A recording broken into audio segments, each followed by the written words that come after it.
Bonjour à toutes et à tous. Le 11 avril 2011, l'accord relatif à l'égalité professionnelle entre les femmes et les hommes à la Poste a été signé par EFO. Il constitue un socle minimal à respecter par chacun des métiers de la Poste, décliné en plan d'action selon 3 axes. Tout d'abord, faire progresser le genre en minorité dans les emplois, dans les métiers lorsque celui-ci est inférieur à 40% et mettre l'accent particulièrement sur l'accroissement du taux de féminisation des groupes B et C. Poursuivre également les efforts tendant à repérer et corriger les accords salariaux entre les femmes et les hommes. Une enveloppe de 150 KE issue de l'accord salarial est consacrée à l'étude et à la mise en œuvre de mesures correctives. Autre point important pour FO, mieux intégrer la parentalité dans la vie professionnelle en mettant l'accent également sur la parentalité masculine. Alors, les ASA familiales pour enfants malades sont désormais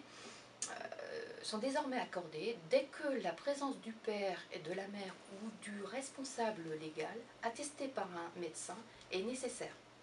Pour lever toute ambiguïté sur l'octroi de ces ASA familiales, Force ouvrière a obtenu que les textes réglementaires soient révisés.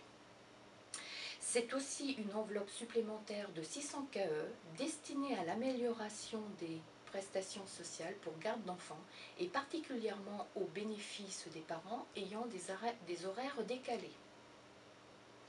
Donc le taux du prix horaire sera révisé.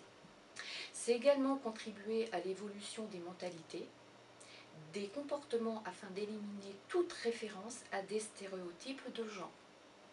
Lutter contre des propos sexistes. L'accord met aussi l'accent sur les points suivants.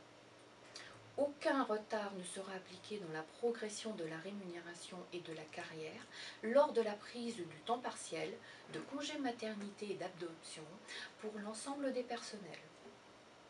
Pour les agents à temps partiel, les objectifs seront proratisés en fonction de la quantité de travail sans aucune pénalité sur la part variable et le commissionnement.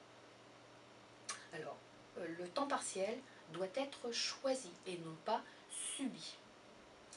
Alors, bien entendu, Force ouvrière entend veiller à l'application des mesures prévues afin que la mixité et l'égalité professionnelle continuent de progresser à la Poste.